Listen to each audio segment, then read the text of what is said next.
somewhere there's a taxi waiting to bring me here. No one was around, so I'm up and down the street trying to hail a taxi and forgot that most people use Uber. So I have my old speech. I don't have my speech, but you know what? This is called resilience. This is what you bring your daughters up to have. So, but I thought I'd just be honest because I'm late, and that's the last thing I want to do because your time is as precious. So I do apologise, but I'm amazed it's 2:05 and I'm here. So thank you so much.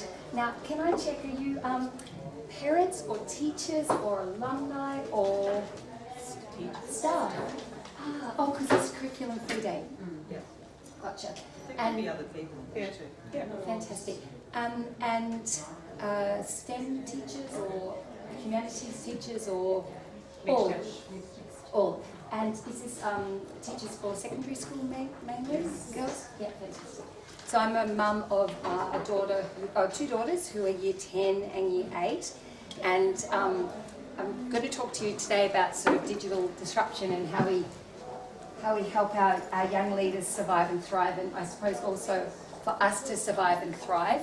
And even though I'm very interested in the digital part, the thing that I'm really passionate about is the importance of physical proximity, diversity of people coming together, and I suppose it's one of the reasons I've ended up being invited here when we talk about serendipitous bumping encounters. I don't know if your principal is around today, Anna? Is she around today? So my daughter rows for MLC, and we've been up during the rowing regatta every Saturday, it was Saturdays, to do the rowing on the head of girls, the river competitions. And the last day of the grand final, you might remember in Geelong, the rain wasn't going vertical, it was going horizontal, and we all had umbrellas that were inside out. And as much as Geelong's a very entrepreneurial place, tips for young people if you want to make a lot of money, set up a pop-up coffee shop, because there was one coffee stand down at the river, that was it, besides all the tents. And I stood for 45 minutes in this queue with these horizontal umbrellas and got talking to this woman in front of me who was unbelievably passionate about science and arts, and I kept thinking, my gosh, she's putting me as a mum to shame, like seriously, she's so passionate. So eventually I said, no, all your daughters, which one? And who's she rowing with? And she said, oh, actually it's not my daughter. I see them as all my daughters. I'm actually at Sacred Heart. I said, oh, cool, what teacher are you? And she said, oh, I'm actually the principal. And so I know she's not here, but I can say in front of her, she was really, I thought, really future focused.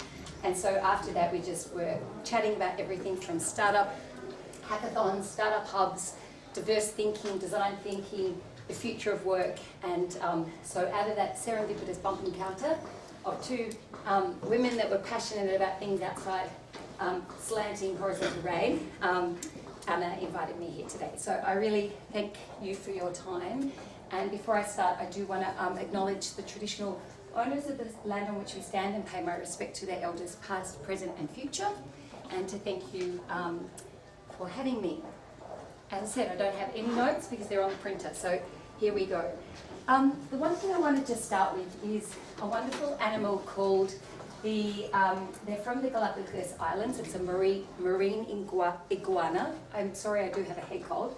The marine iguana, the only way that it learns to warm itself is it does this thing that is called sky pointing. And so it comes out of the water, it lands on the rocks, and it always points its body north so that it can get the warmth of the sun. In 1995, there was an earthquake in the Galapagos Islands, and basically the water boiled from the lava, and the majority of the iguanas perished because they did what they... Hello! I was just talking about you. I was just mentioning what a fantastic future leader, and if it wasn't for rowing and serendipitous bump encounters and bad rain and very limited coffee shop opportunities, yes, we wouldn't be here. And people who know me well know how much I enjoy a good cup of coffee. It was worth lining up, but even better in having the opportunity to speak to Jacyl, and then all of a sudden it all fell into place. Except I've been everything's stuck at GHD where there's a fire. I hope it's not a real one, but my speech and USB and copy of this, anyway, it's a long story. Not to worry. So what happened with the iguanas was the majority of them perished, and it was because they did the only thing that they knew. the only thing that was normal to them, which was the sky point, because that's where they thought that the heat was coming, and obviously they all perished. So it's just a story about us ensuring that we understand the changes that are going on around us so that we don't only survive but we thrive. Not sure if it might have been something in the biodata about my background. I studied at the University of Melbourne and am an alum from the law faculty, the business faculty and the arts faculty there, and I also have a master's from Monash. But the motto of Melbourne Uni is Postera cum laude, which actually means to grow in the esteem of future generations. And it's not until being a mum and being a little older, and especially the work that I do at the moment in relation to supporting young generations think about how we can survive and thrive in the digital economy, the motto resonates with me, that the work that we do as either educators or the work that we do in our daily lives, we've got to create things that those future generations will look at us and either say, mum or colleague or whatnot, you did us proud. You gave us a chance to survive and thrive. So this is the organisation that I studied at, and I also, for the last 17 years, except for the job I'm currently in, I worked at. And my last, and in those 17 years, are very much a patchwork career from corporate lawyer, Supreme Court Judge's Associate, 22 murder trials in 2 years, Geelong Court Circuit, Victoria. I came back to the university, I set up the Australia-India Institute, Asia Link, I worked on the Festival of Ideas. I was fortunate to study in Japan and Thailand, work overseas, use all my skills that were, and knowledge that came from all the different disciplines. But I suppose the last 3 years has been my most favourite job in all my career, and that was the former Royal Women's Hospital site. I don't know if any of you were born there or had, yes? You know, in 3 years of working there, I have not yet given a talk in Australia, overseas, or clearly not, but in Australia where there's always someone in the room that has either worked there, had their auntie or uncle work there, born there, grandparents. It just shows how important this site has been in the psyche of our state. In particular, in that from the 1850s until it only closed about 9 years ago, it in some ways was an innovation district in its own right. First test tube babies were born here, first CCTV cameras ever used in operating theatres happened here. Some of the first medical experimentation in relation to using anaesthetics happened on this site. So it's very much a cradle of innovation in its own right. Also a place from an Indigenous perspective that means very much a lot to the Wurundjeri people in the area. So what I had the opportunity to do, this job in the world, was to test the value proposition.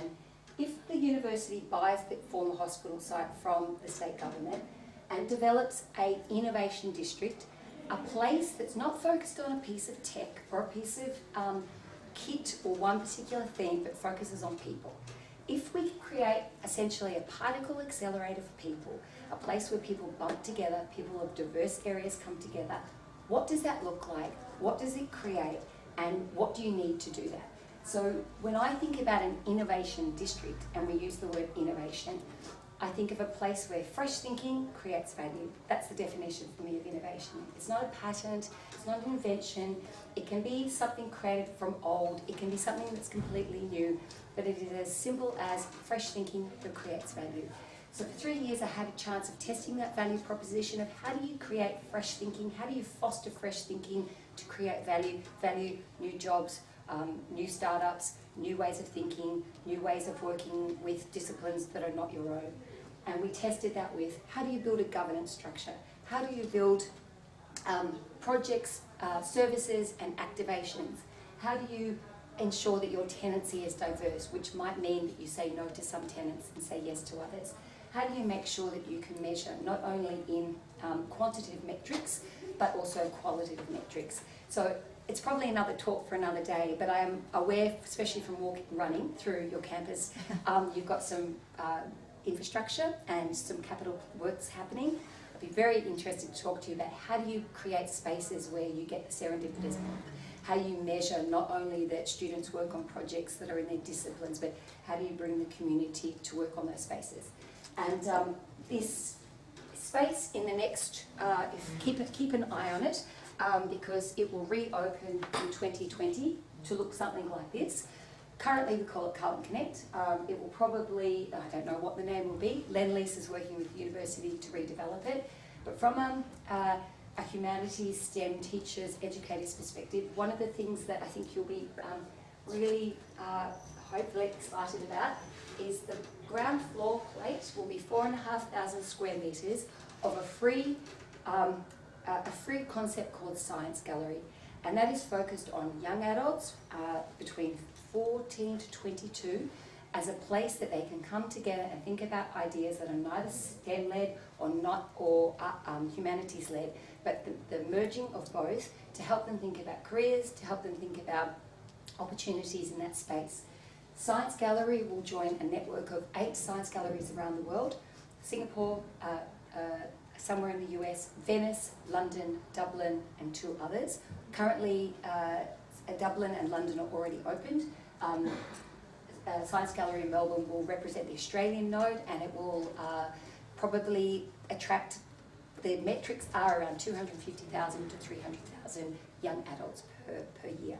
So that's a space to watch, especially in the work that you're doing, and they hope to work with educators in that space. My current job, I've moved now to GHD, and they have an office here in Geelong. GHD is very much a traditional engineering consulting firm. Do any of you have family or colleagues or people that work there? 90 years old, started in Melbourne, now has about 250 offices around the world with about 9,500 people. I'm working in a space, put a little GHD digital at the bottom. I'm essentially part of a very small team that is like a startup inside a very, very traditional, very good, but very traditional engineering firm. And so me as a non-engineer, non-scientist, me who hasn't come out of that space, has been given an opportunity to do 2 things inside the firm.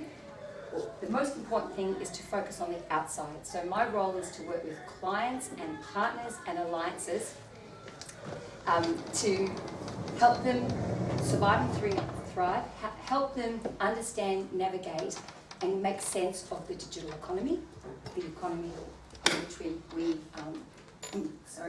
which we live.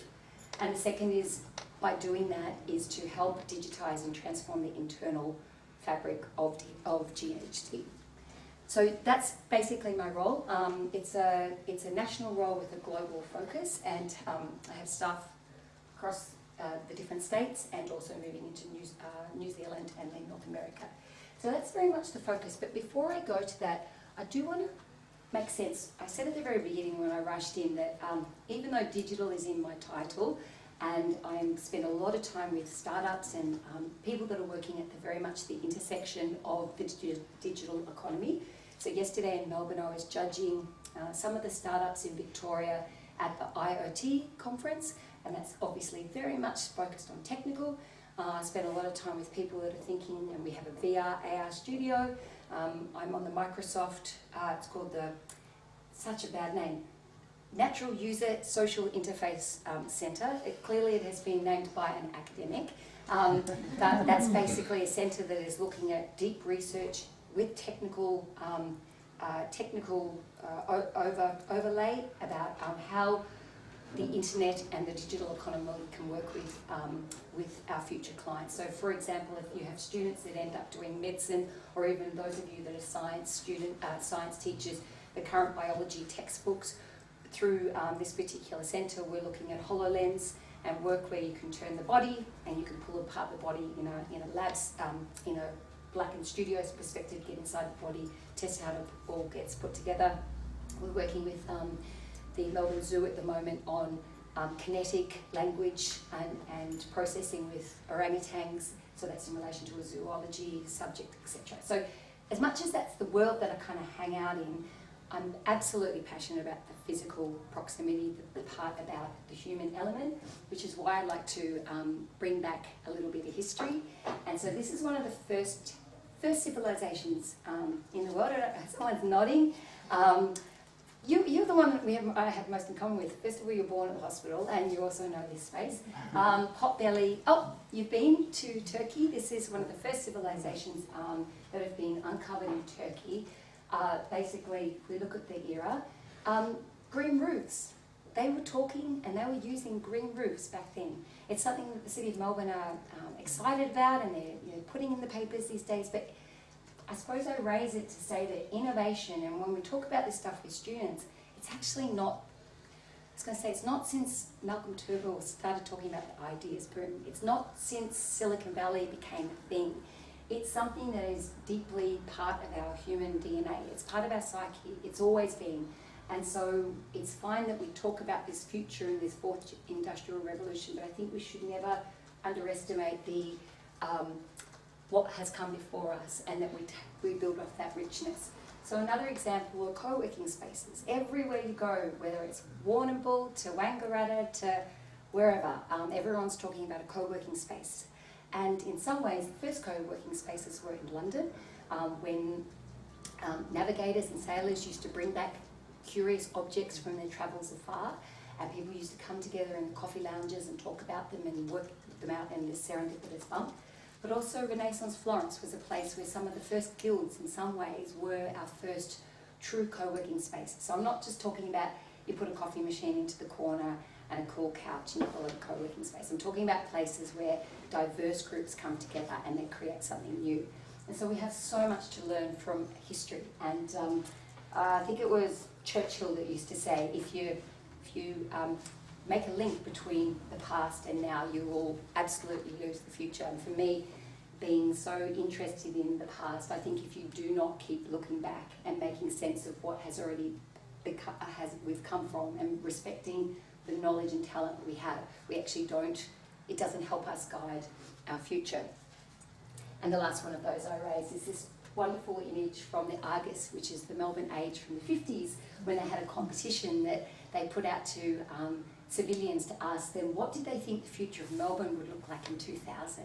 And we're talking about drones at Royal Melbourne Hospital at the moment, and I'm doing some work with a startup there that's starting to do VR training for medical students in hospitals. And so some of this stuff kind of you feel is real now, but I mean, they were thinking about this for us in the 50s. So it's all about disruption, and a lot of disruption does come across as something that we hear that we should fear. And this quote that comes from Clayton Christensen, I wish I did have my notes, Clayton Christensen from Harvard, says that disruption takes a left turn. It literally uproots and changes how we think, behave, do business, learn and go about our day-to-day. But it is not only destructive, it is also creative. And so we've got many examples of some of the destructive, this frog in my throat, I'm so sorry. We have so many examples of that. We've got things such as what happened to Kodak, and many companies that did not see what was happening. We're seeing this in some of our education, but there's so much opportunity in the creative side. Not only that, everyone's talking at the moment about the fourth industrial revolution being the one that's the most destroying of them all, but Jan Owen from Foundation for Young Australians gives incredible statistics about even the after the second industrial revolution, the displacement of people post-World War II that were displaced through many things. So it's not just that it's a phenomenon now that we are only seeing negative negative outputs from these industrial revolutions. So I think if we think about that, we're in the fourth one at the moment. The first three have really been 100-year cycles. So if we think of the first one around the agrarian economy turning to the urbanisation ones, so the late 17th to the 18th century, 100 years later, we had the steam engines, and we had that work and the factories in the Industrial Revolution of number 2. The third one, another 100 years later, so we're talking the 1960s, we're talking about the mainframe computer, another 100 years. Suddenly we are now in the fourth Industrial Revolution, which is the one that is really focused on the pace of change and the rate of change. And that's the one that is we're never going to have the pace and rate like we have at the moment. And a lot of this has got to do with the zero cost of computing, and obviously this ubiquitous notion of digital all around us, and these different business models that we have. And so this is what I would call our alphabet revolution. So it seems to be the one that's about AI and AR and VR and cyber and cloud computing and robotics. So this is the era that we're talking about very much, and it's about how we are going to ensure that our students will survive and thrive in this, and we as well. It's very different to the eras that most of us grew up in, and I would say that we've now moved to the era of convergence and collaboration, and it's very different to this idea of the age of containment. Now, I don't know if any of you have these Nature Life magazines, publications. I recently, my mother-in-law passed away not long ago, and as we were cleaning her house out recently, we inherited the full set, and I have to say they are incredible to read. And this is just some of them that I took a photo of last night to share with you, because what I found really interesting about this time, and this was my upbringing, and we used to get the yellow, National Geographic used to turn up, but there is something about containment and about a certain smell. There's also this idea of very much things were in their silos. So we had here the engineer, and we have the scientists, and we have the giant molecules. I noticed there's no small molecules, so I don't know what happened to those, but basically we only had enough for the giant. Even in this particular book, and this is 52 years old, the page in relation to computers says that these computers will perhaps help us meet a crisis. They might be useful for education, but the thing about computers is they will never be able to speak, they will never be able to see, and they will never be able to store information. So again, it's so interesting in 52 years how much has changed, and so how much of our teaching, how our capacity of students to take information in has changed.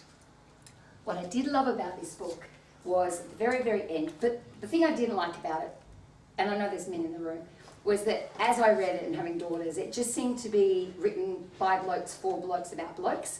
And even then I turned to the engineer one, and it was just engineering and men, etc. So I know that's changing. But the one thing I did think was fascinating was Robert Flood, the 17th century physician and inventor who's at the back of this book. Clearly 52 years ago, and with religion very much a core part of society, talked always about education being the Holy Trinity of God, home and community. But then Flood at the end talks about how important it was to unlock the universe of the mind. And I thought that was fascinating. And when he talks about the universe of the mind, he talks about it as three things: intellect, imagination and sensation. And that got me thinking about how I see the students that we work with, the young professionals I should say, how excited they are when they're able to unlock those three things. So it's not just about unlocking their thought processes, it's actually about their creativity and their curiosity. But to make it all gel, it's about the doing, so it's a sensation. So I found that really interesting. And who's the quote? Is it Confucius that says, if you see, you forget, and if you hear, you kind of remember, but if you do, you understand. So I raised that, and I raised that because it links very well to the work of the Foundation for Young Australians, and I'm sure you are all very familiar with the reports and the work that's coming out of some incredible research that Jan and the team have been doing about the future of work.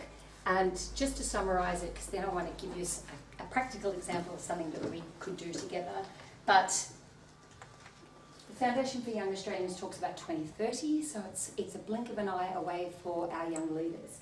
And that by then, every single job that we will do will obviously have changed. But in particular, there'll be a reduction for the need of workers to complete the routine manual tasks, and there'll be an increase in work needed that requires analytical thinking, creativity, and thinking, problem solving, etc. That means there are three kind of core attributes for things that we need to do for our young people. The smarts that they will need will be smart learning, smart thinking, and smart doing. And so that links very well back to Robert Flood's comment about smart learning, intellect, smart thinking, creativity, and smart doing, which was, what did he call it? Sensation. Thank you so much. Without my notes. Which is why I put him up on the corner. So it's a really nice link between the 17th century inventor and what we're thinking about now. So this goes back to that concept of being the destructive elements of innovation versus the creative opportunities that we have. How are we going to create ways and means to excite our young leaders so that we can give them the skills for this, because we know that the manual tasks and some of the other work will definitely become automated or will be done by others. So this is very much the space that we're in. So how are we going to do it? What are the sort of lessons or tips or things that we can do to help our young leaders survive and thrive? Now one of them, oh goodness, the lighting is bad. One of them I do think is something that we should think about that helps put a skill or a tool in the toolkit of our young leaders is to think about the concept of the adjacent possible. What I mean by that is it's about giving them an opportunity, as well as ourselves, to think outside the known, think outside the backyard of the things that we currently do, and be able to be working with people that are different or do different things to us, or at least are in different disciplines. So another way to think about the adjacent possible is this particular quote from Yo-Yo Ma, who is a very well-known philanthropist and a cellist, and I'll just read it because of the light.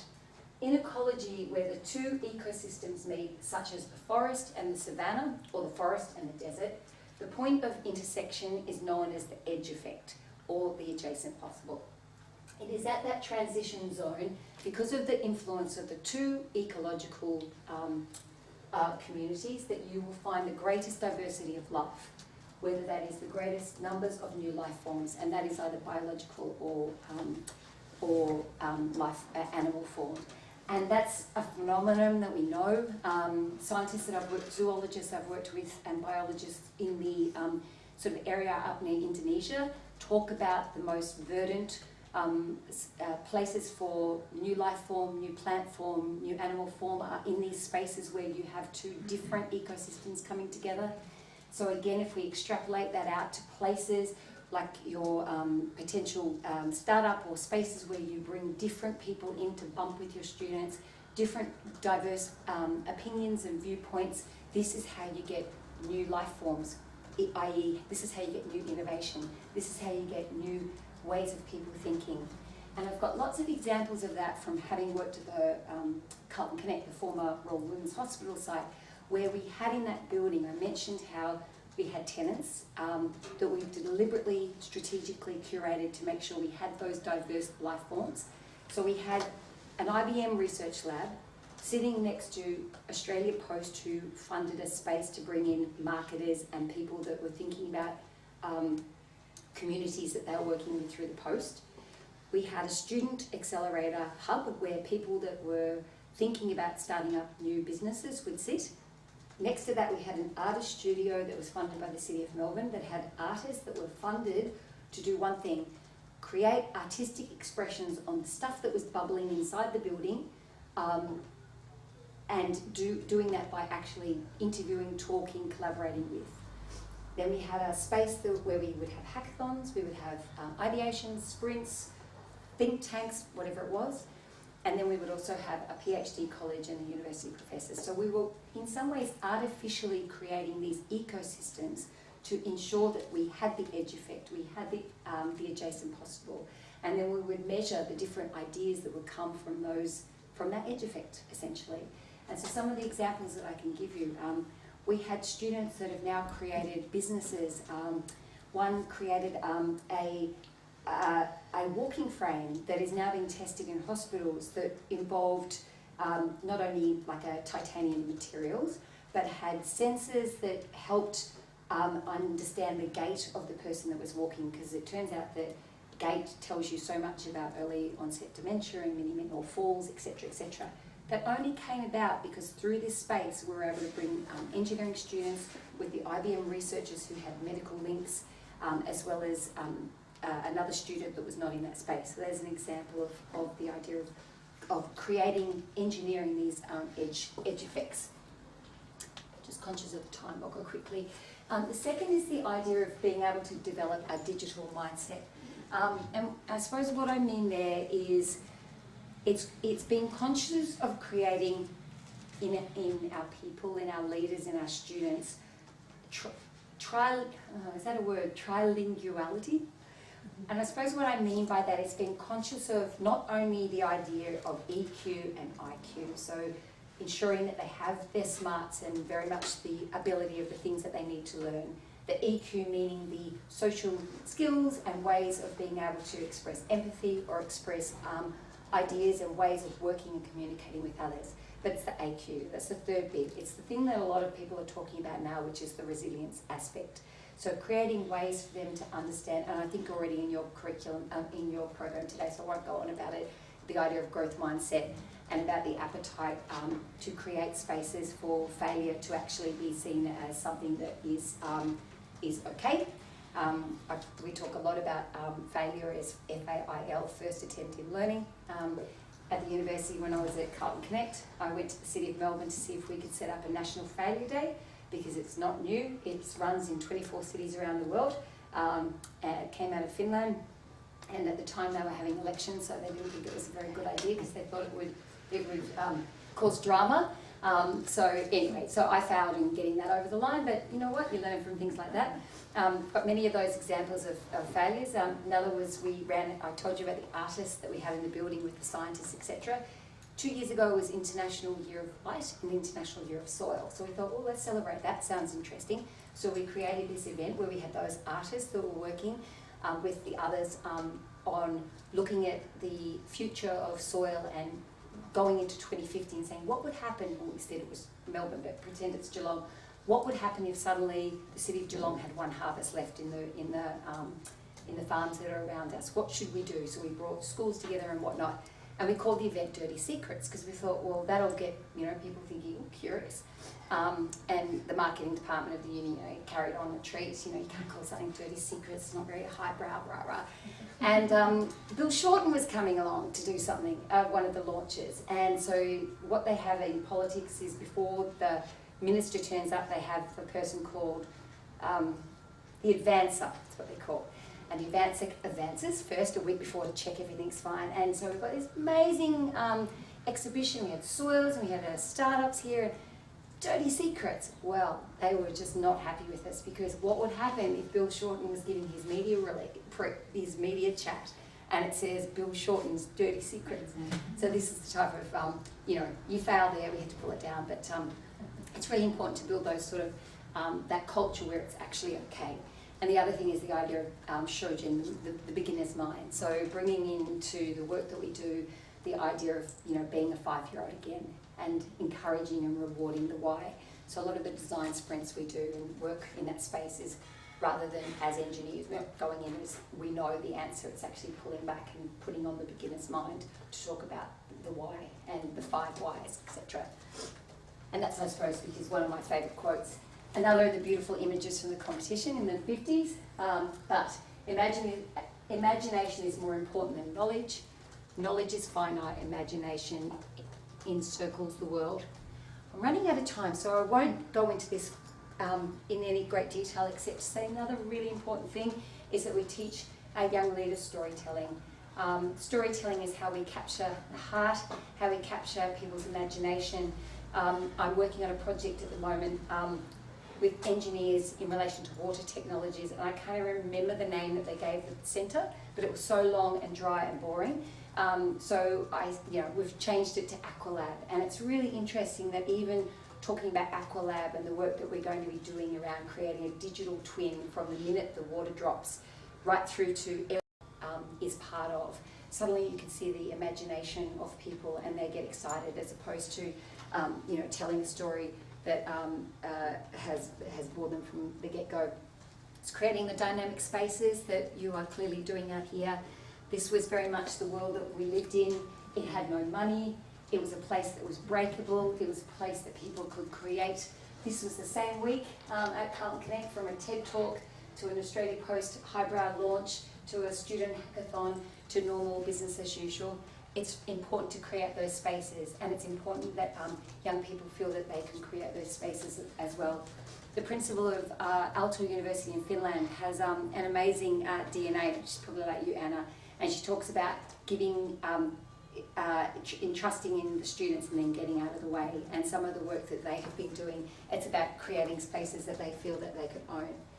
So I want to finish there with this project, seeded out of GHD, runs in 11 cities around the world, and it's something that Anna and I spoke about down at the river. And it's a program that kind of encapsulates all those little things that we talked about, from creating, engineering the adjacent possible and the edge, fostering ways that students can have EQ, AQ, IQ, getting out of the building, getting people to have empathy by asking the why. So what it is, it's a 10-week program, but what we've learned is we ran it in Townsville on the weekend as a 2-day program. We ran it as a student community hackathon, but we usually run it as an 8 to 10 week program. There's only 3 physical half days in the day. The rest of the work is done outside. And what we first of all do is we work with city leaders or thought leaders and practice leaders within a community to ask them what are the problems, what are the challenges around their society, community, etc. Usually the ideas come up, it could be the zero carbon economy for the future, building better public transport, greying jobs, how do we, the one in Auckland last week also touched on renewable targets, etc., etc. We create these opportunities and then we bring together diverse groups of people from, this is usually industry, but I'm inviting you to think about how you might bring your emerging leaders into this.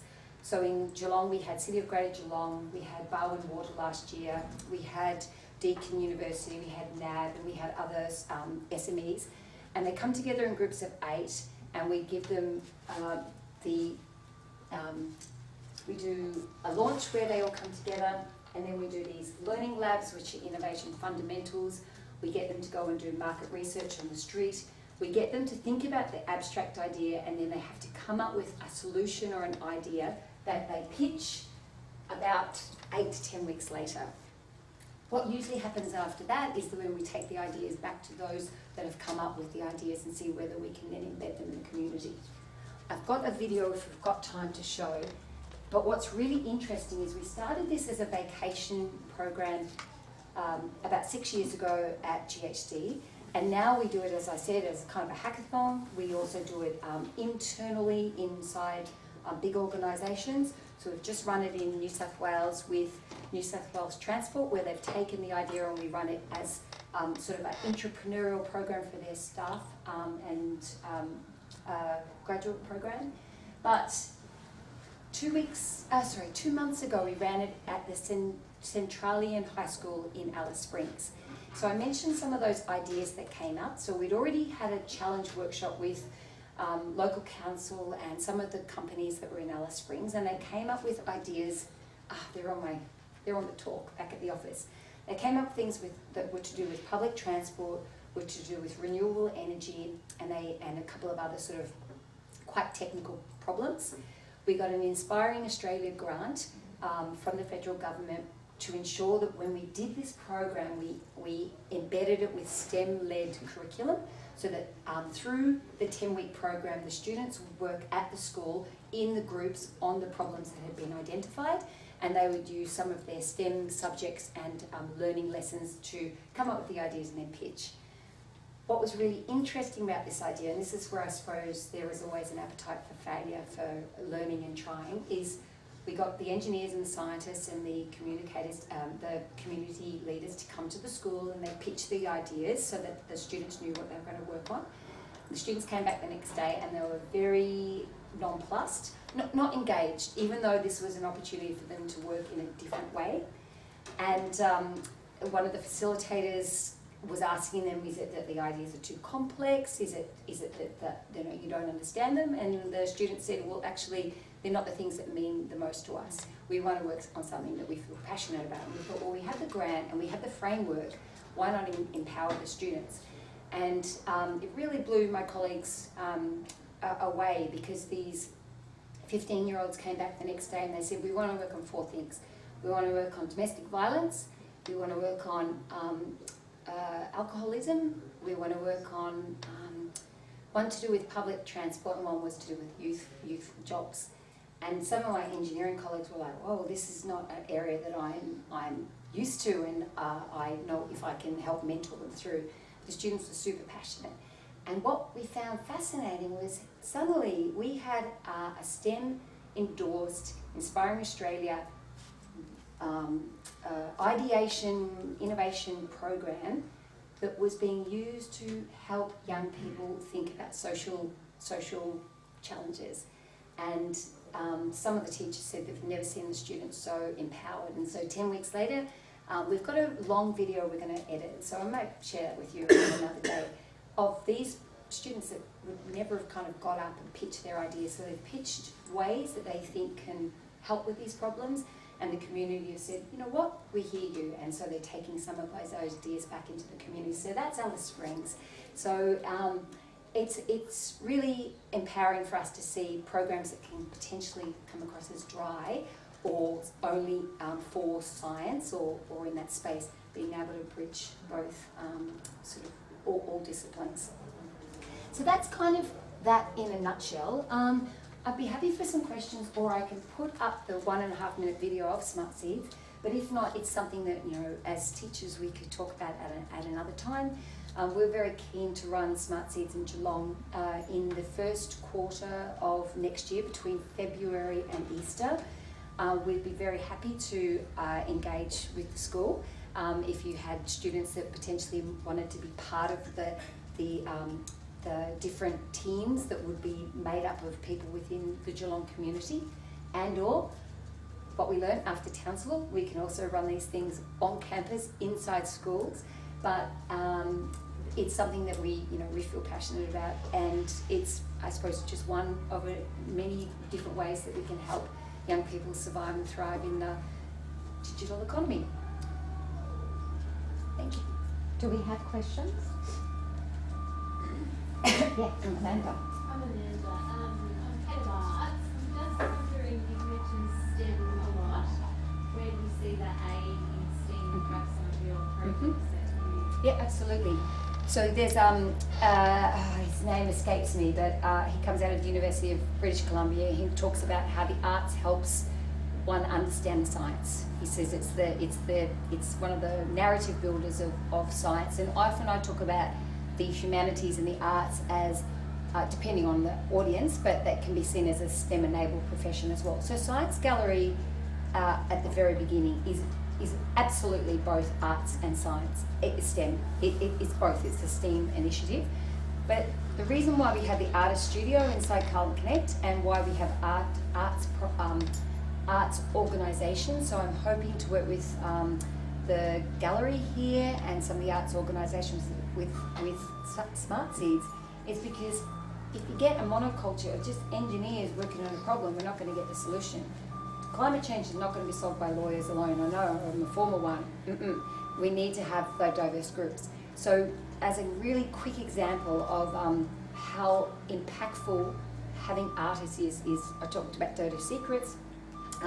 Another program we used to run was called a Thought Lab series. So we always set it in 2050 so that we got away from skeptics and cynics that would monopolise conversations. For example, if it's climate change, well, is climate change real or not? If you set it in 2050 and you tell people when they're walking into this building right now, come in with your role who you are at 2050, because for the last 7 days it's been 42 degrees Celsius.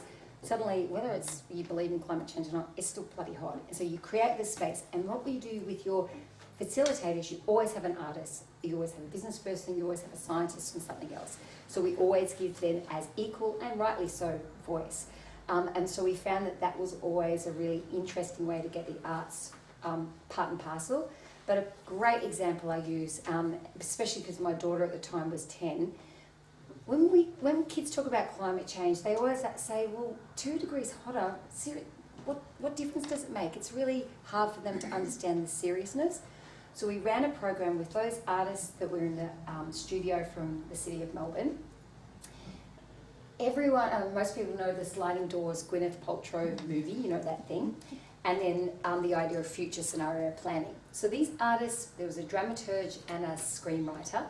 What they realised was all through history, in the past and in the future, there will always be a boy band. We've always had boy bands. We've had the Beatles, we've had, what's Harry Styles, whatever they're called. We've always had boy bands. So what they did, they created this sliding doors scenario in 2050, and they said, what we have is the murder of a boy band member. And they set it up as a scenario. They got all the ABS and Bureau of Meteorology statistics, all the hard science, stuff that is really complicated and hard for people to understand. And they turned all the science into an artistic sliding doors screenplay that had 4 acts, choose your own adventure. One was the death of a boy band in Melbourne, in a city of stagnation. One was a city of transformation. One was a city of status quo, and I can't remember what the former other status was. And these 4 scenarios were all used scientific data, but they were told in this artistic way. We got the VCA actors to come and then act out the same couple of scenes about the death of this boy band member down in St Kilda, using these different scenarios. And what it was to do was to help people understand the future scenario planning of, you know, if you allow for climate blah blah blah remediation targets, these will be the different destinations. But what it meant was people sat there and kind of realised the scientific concepts because it was being done in a really palatable way. So these are the type of ways that we, I think that we can't be telling the stories, or we can't be helping find the solutions if we don't have that side of our community part and parcel. So yes, wouldn't work if not. Would you change the STEM to STEAM or not? Oh, I often talk about STEAM, and I suppose that's why the Science Gallery one is. It's then, what then happens is people only think about, it just depends. But for me, they're both very important, you know, elements to what we do. I had a big day of listening, and I can imagine. It's a little bit passive for them, we're conscious of that. I think what you will have heard is terminology that we've been using for a little while now, and really trying to engage people into breaking out of their traditional disciplines and connecting with one another, because that's the space and the energy that you get. What Jacyl has described to you is what happens when you do bring different thinking to problems, and you let them muddle through and work through and fail, and then keep learning from it, and then there's a spark of learning that comes out of it, and it can be relayed to people in a way that makes sense to them, and breaking down the barriers that language cause. What we would like to see happen is our girls engaged in that space, and working with people who are engaging in that space to give them a feel for what's possible. We are doing some of that work already in terms of the Bradbury Club, some of the work that's been happening where the girls have gone off-site to Sydney and real-life experiences. And that's what we want to try and promote. So thank you, Jacyl, for giving us a glimpse of what's happening out there in our community, and what we might be able to tap into. And we're tapping into it because that's the world our youngsters are going to be a part of, and we want them to be an active part of it rather than on the sidelines. So please join with me in thanking